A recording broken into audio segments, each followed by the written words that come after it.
José Alberto termina de hablar. José Alberto la violó, marica. El cuerpo de una mujer joven fue encontrado flotando contracorriente en los ríos Orinoco y Caroní, en el estado Bolívar, Venezuela, con el rostro lleno de moretones y el cuerpo cubierto de heridas. Una fiesta de cumpleaños que parecía inofensiva se convirtió de pronto en una escena de violencia, traición y un silencio escalofriante.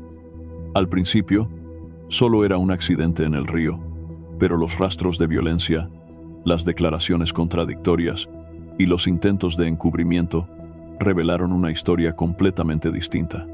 ¿Acaso tratará de un plan despiadado preparado meticulosamente?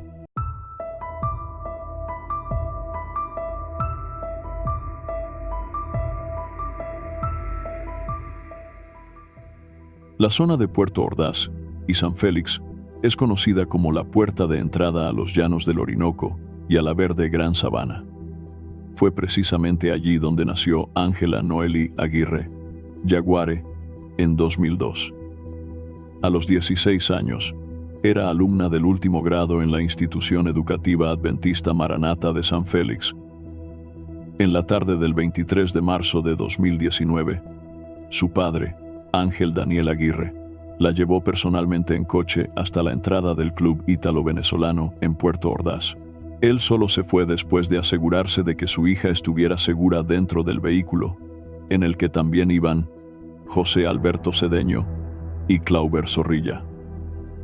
Alrededor de las 6:30 de la tarde, Ángela subió a una lancha llamada La Caqui, propiedad de José Zorrilla, junto con otras 7 personas. Todo el grupo remontó el río Caroní en dirección a la isla Terecaya, a pesar de la prohibición de que las embarcaciones salieran de la isla. Según lo previsto, el paseo solo duraría unas horas, ya que la fiesta de cumpleaños de José Alberto continuaría después en su casa. Alrededor de las 8 de la noche de ese día, Ángela publicó una foto tipo selfie en su cuenta de redes sociales, y esa fue la última huella de ella. En esa foto no había ninguna señal de peligro. La mirada de Ángela era tranquila, el rostro sereno, como la de cualquier chica joven que está registrando un momento especial en una fiesta. Sin embargo, alrededor de las 2 de la madrugada, sonó el teléfono de la casa con una mala noticia. Era una llamada de Joana Rodríguez, madre del chico del cumpleaños, para Yerlis Yaguare, madre de Ángela, para informarle que algo había sucedido durante el paseo en lancha y que Ángela había desaparecido. Joana explicó que su hijo, José Alberto, estaba celebrando su 18º cumpleaños en el río Caroní y había invitado a Ángela a acompañarlos. La joven sabía a dónde iba, que iría a la isla Terecaya y que estaría con ese grupo de amigos, pero, aparte de su madre, nadie estaba seguro de si Ángela había explicado claramente su destino. En su relato posterior, Joana Rodríguez, madre de José Alberto, describió aquella noche con una secuencia temporal confusa, hasta el punto de que, cuanto más la contaba, más inquieta se sentía la familia de Ángela. Dijo que creía que lo sucedido había sido alrededor de las 2 de la madrugada, o quizá alrededor de las 9 de la noche.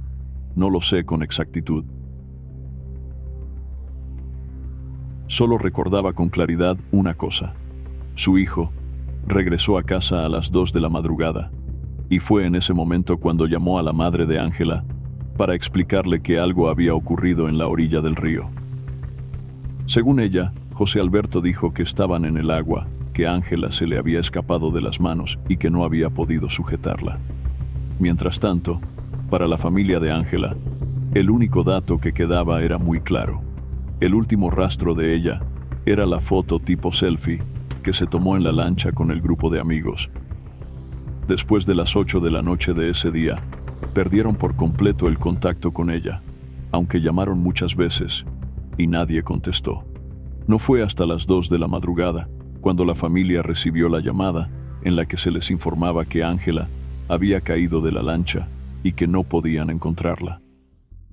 Cuando esta noticia fue transmitida a las autoridades, la policía, los equipos de rescate y el personal del estado de Bolívar junto con la familia y los amigos, organizaron de inmediato una búsqueda de emergencia a lo largo de la orilla del río Caroní y de las zonas circundantes, día y noche, aferrándose a la frágil esperanza de que la joven de 16 años siguiera con vida en algún lugar en medio de aquellas aguas oscuras. Un helicóptero de la oficina del gobernador fue desplegado en el lugar, junto con varios drones, lanchas y motos acuáticas de los grupos de rescate civiles para buscar metro a metro en el río y en las zonas circundantes. Al mismo tiempo, los oficiales del equipo de investigaciones científicas, penales y forenses comenzaron a abrir el expediente del caso y a tomar declaración a las 7 personas que habían asistido a la fiesta de cumpleaños y que iban a bordo de la lancha Lakaki. A pesar de haber movilizado todos los recursos disponibles, las primeras búsquedas no arrojaron resultados. No fue hasta el tercer día después de la desaparición de Ángela, es decir, el 26 de marzo, cuando los equipos de rescate la encontraron. El cuerpo de la joven fue hallado flotando en el río, aún con traje de baño y chaleco salvavidas, en un tramo de agua situado a casi 8 kilómetros del punto inicial, cerca del complejo turístico El Rey del Río Caroní, en Puerto Ordaz. Esta noticia impactante se difundió rápidamente por toda Venezuela, a pesar de que el país atravesaba un apagón masivo que mantenía a muchas zonas en la oscuridad. Cuando el cuerpo de Ángela fue sacado del agua, se apreciaban claramente lesiones en el cráneo y en el rostro, especialmente en la mejilla. Ante estos hallazgos, las autoridades ordenaron de inmediato la autopsia para determinar la causa de la muerte. La hipótesis de un accidente en el río fue descartada rápidamente. Las lesiones y las pruebas que indicaban que Ángela había sido atacada obligaron a redirigir la investigación, que dejó de considerarse un hecho fortuito para convertirse en un caso de presunto asesinato brutal de una joven de 16 años. El informe médico posterior se convirtió en una prueba clave, cambiando por completo la percepción de lo que realmente había ocurrido aquella noche en el río Caroní. La autopsia reveló que Ángela había sufrido graves lesiones en la cabeza y el rostro, todas causadas por traumatismos contundentes. Su cuerpo, especialmente sus muslos y genitales, también presentaba signos de abuso sexual severo, lo que confirmó que había sido agredida sexualmente antes de su muerte. A partir de ese momento, el caso dio un giro inesperado, convirtiéndose en una investigación sobre la posibilidad de que la joven de 16 años hubiera sido asesinada. Las 7 personas que acompañaban a Ángela en la lancha fueron interrogadas una por una, pero todas dieron versiones fragmentarias, contradictorias e inverosímiles de lo sucedido. Junto con Ángela, las personas que se encontraban en la lancha ese día eran Dayana Nicieza, Jocelyn Barreto, Orlando Salazar, Wilmer Díaz, José Alberto Cedeño Zorrilla y José Zorrilla. Según la abogada de la familia, Yamilet Carvajal, el grupo de amigos declaró que en un momento dado subieron a la lancha a buscar cerveza para Ángela y al regresar, ella había desaparecido. Afirmaron que se había caído al agua y se había ahogado. Sin embargo, el informe médico concluyó que Ángela había sido golpeada y seguía con vida cuando la arrojaron al río. Según José, no tenía ningún motivo para hacerle daño a una de sus mejores amigas. En cuanto llegaron, presentó a Ángela a todos los que estaban en la barca, ya que ninguno la conocía, y luego les puso personalmente un chaleco salvavidas, al igual que él mismo, antes de que el grupo se alejara de la orilla y se adentrara en la oscuridad del río Caroní.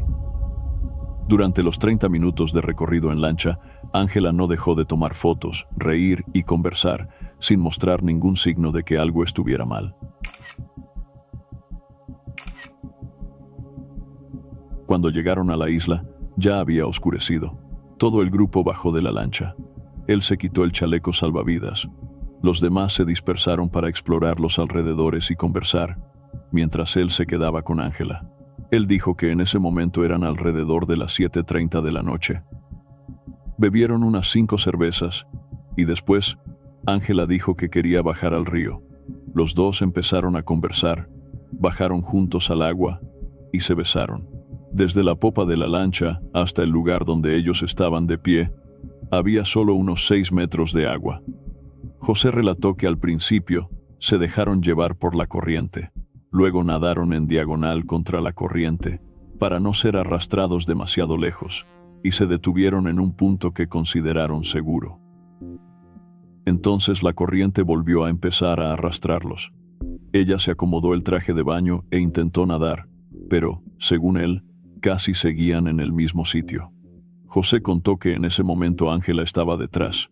Él intentó nadar más rápido porque empezó a sentir que se estaba ahogando, aunque sus pies aún no se habían separado por completo de la superficie del agua. Él vio uno de los pilares de amarre de las lanchas e intentó agarrarse. En medio de la desesperación, vio un destello de luz, un faro, y entonces apareció Glauber, que lo sacó del agua, después de ir a buscarlo, porque habían quedado en fumar. José relató que cuando lo sacaron, estaba exhausto, aturdido y casi sin poder respirar, y solo entonces sintió con claridad que algo, en la oscuridad de aquella noche en el río Caroní, se había salido por completo de su control. Cuando los demás del grupo lograron sacar a José Alberto del agua, él, presa del pánico, les pidió de inmediato que volvieran a buscar a Ángela, la chica que, según él, seguía detrás de él. Empezaron a buscar por la zona, pero no encontraron nada. Se considera que el hecho ocurrió alrededor de las 8:30 de la noche, y durante casi 5 horas después, el grupo de amigos siguió recorriendo la orilla del río.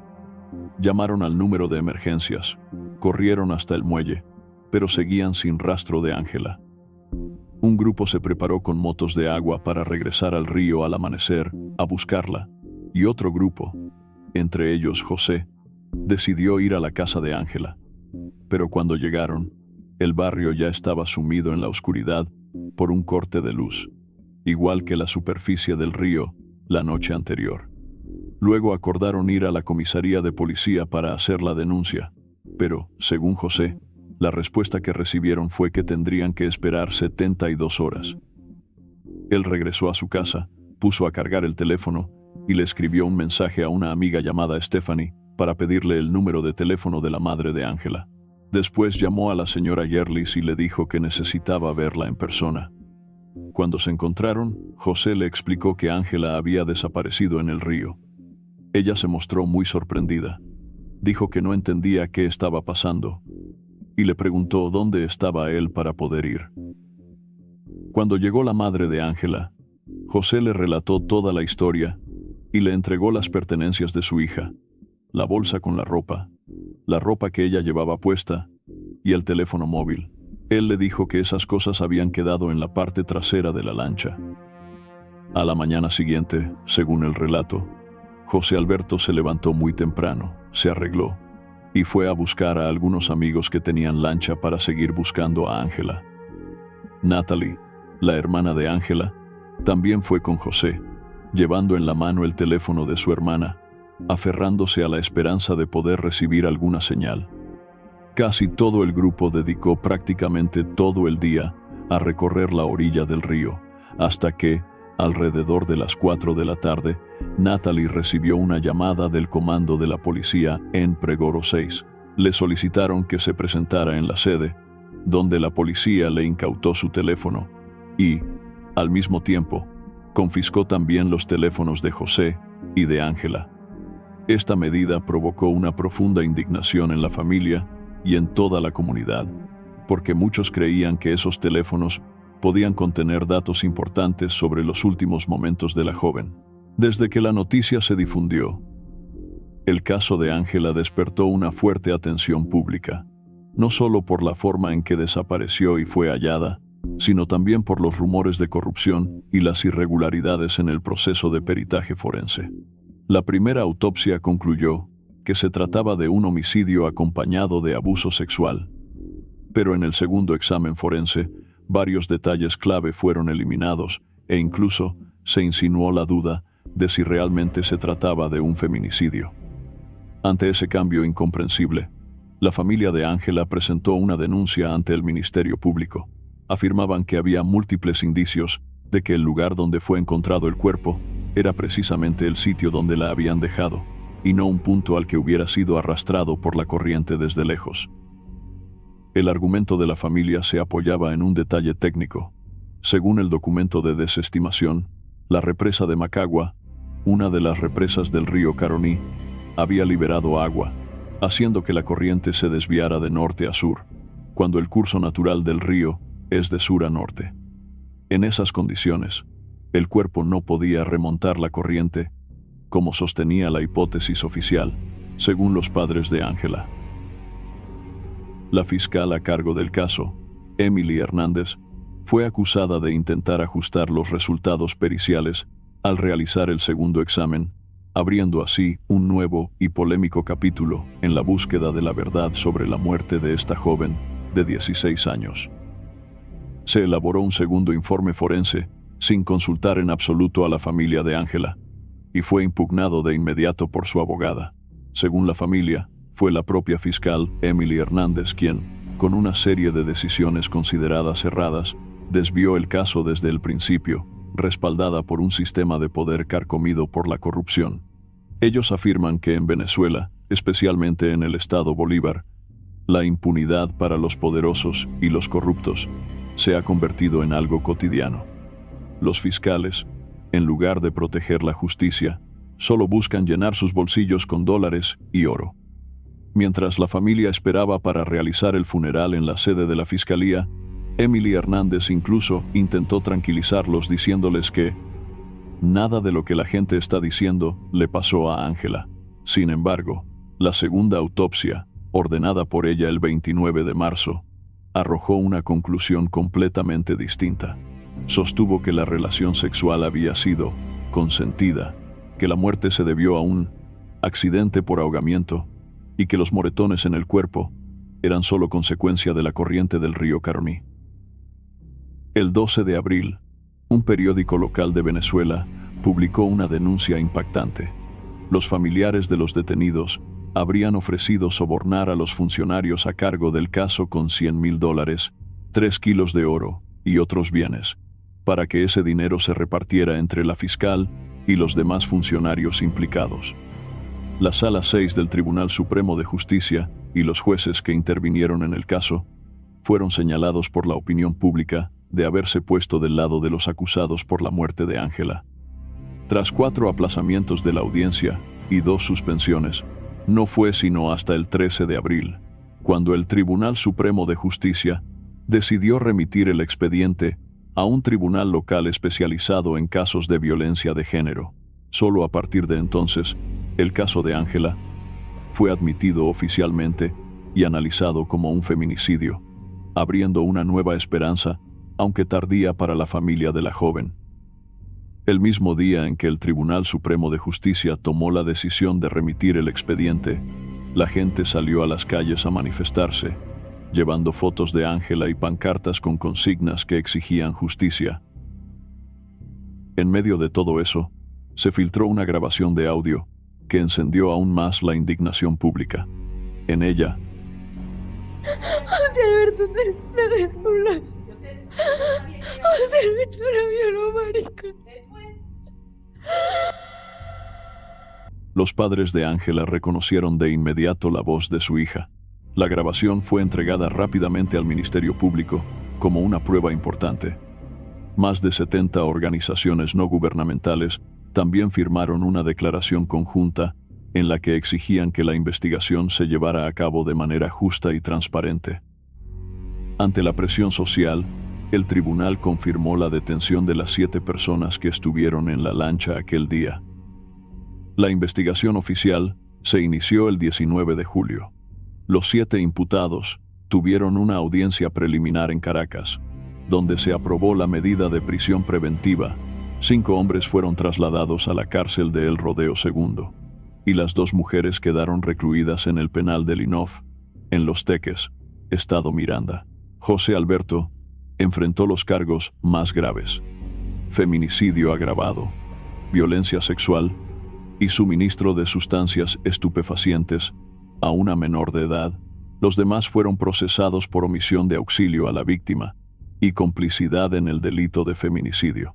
Aunque la familia de Ángela considera que muchos aspectos de la sentencia final no estuvieron a la altura de lo que su hija sufrió, el caso llegó a una conclusión jurídica tras más de 2 años de lucha. El 11 de agosto de 2021, el tribunal dictó sentencia. José Alberto Cedeño y José Zorrilla fueron condenados cada uno a 29 años de prisión por el delito de feminicidio agravado. El Tribunal Cuarto de Violencia contra la Mujer, que había asumido la causa desde octubre de 2019, determinó que fue José Alberto, el joven que celebraba su cumpleaños aquella noche, quien agredió sexualmente, asesinó y arrojó el cuerpo de Ángela al río Caroní, mientras que José Zorrilla fue considerado coautor principal, cuya participación resultó determinante en la muerte de la joven de 16 años, cerrando un caso que la opinión pública venezolana sigue recordando como un doloroso símbolo de la violencia y de la corrupción superpuesta sobre la justicia. Además de José Alberto y José Zorrilla, condenados a 29 años de prisión, los otros 5 que habían sido detenidos y procesados junto con ellos en el caso del asesinato de Ángela fueron absueltos inicialmente. Sin embargo, Glauber Zorrilla, Orlando Salazar, Wilmer Díaz, Jocelyn Barreto y Dayana Niciesa aún no han recuperado la libertad porque la Fiscalía ha apelado esa sentencia y el Tribunal de Apelaciones todavía debe decidir si dicho recurso tiene fundamento.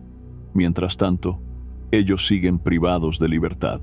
En cuanto a Orlando, Glauber y Wilmer, quienes habían sido condenados por omisión de auxilio a la víctima, ya cumplieron esa parte de la pena. No obstante, cuando se dictó la sentencia, ni la familia de Ángela ni los allegados de los acusados quedaron conformes. Yarlis, la madre de Ángela, sostiene que todas las personas que estaban en la lancha comparten responsabilidad por la muerte de su hija. Afirma haber recibido amenazas y ataques por parte de familiares de los procesados, mientras que las familias de los detenidos insisten en que no hubo ningún feminicidio, sino solo un trágico accidente en el río. Joana, la madre de José, en sus declaraciones a la prensa, siempre ha insistido en que su hijo es inocente.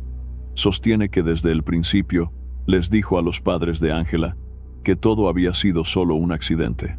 Joana también critica con dureza las irregularidades del informe forense y cita la segunda autopsia realizada por especialistas de Caracas, un peritaje que, según ella, no registraba ningún indicio de feminicidio ni de abuso sexual. Denuncia que ese dictamen fuera descartado, a pesar de haber sido solicitado por el propio director de la Unidad de Ciencias Forenses, como una prueba más de que el caso de Ángela Aguirre sigue estando tironeado entre dos fuerzas. Por un lado, la familia de la víctima, que exige justicia para su hija, y por otro, los allegados de los acusados, que insisten en que todo fue solo una noche de fiesta de cumpleaños que terminó en una tragedia no deseada. Según el expediente, la segunda autopsia se realizó bajo la dirección del director del equipo de investigaciones científicas, penales y forenses en Crerora 6, CPC, Douglas Rico, con la participación de un grupo multidisciplinario, el fiscal nacional Johnny Matute, el fiscal especializado en el delito de feminicidio René Abundaray y el comisionado de la División de Investigaciones de Homicidios Ángel Reynoso. Sin embargo, mientras la familia de Ángela ve en ello una prueba que refuerza la tesis del feminicidio, las familias de los condenados invocan precisamente este examen para defender a sus parientes. Lady Zorrilla, hija de José Zorrilla, ha aparecido en repetidas ocasiones ante los medios para afirmar que su padre es inocente, alegando que él no tiene la capacidad de cometer el crimen por el que fue condenado. Ella insiste en que, para ellos, todo fue un accidente terrible y que no hubo ningún plan ni conspiración oscura, como señalan las acusaciones. Lady menciona a cada uno. Jocelyn, la novia de su hermano, una estudiante. Dayana, madre de una niña de 5 años. Wilmer Díaz y Orlando, ambos trabajadores junto a su padre en una empresa de industria básica. Según ella, todos eran amigos muy cercanos que salieron en lancha como tantas otras veces. casi como un paseo en familia. Pero la tragedia ocurrió. El abogado Joel García, por su parte, sostiene que, al momento de dictarse la sentencia, la defensa ni siquiera tenía claro en qué pruebas concretas se basó el juez para condenar a José Alberto y a José Zorrilla, mientras absolvía a los demás que estuvieron presentes en la fiesta de cumpleaños que terminó con el desenlace trágico de Ángela. Llegado el juicio, en octubre de 2019, el panorama general empezó a quedar claro.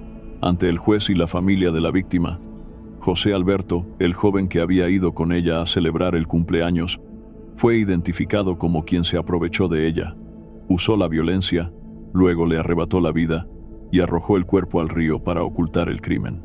A su lado, José Zorrilla fue declarado principal cómplice, la persona que ayudó y contribuyó a que la verdad quedara sumergida en el silencio durante muchos meses. ¿Qué condena debería recibir el culpable?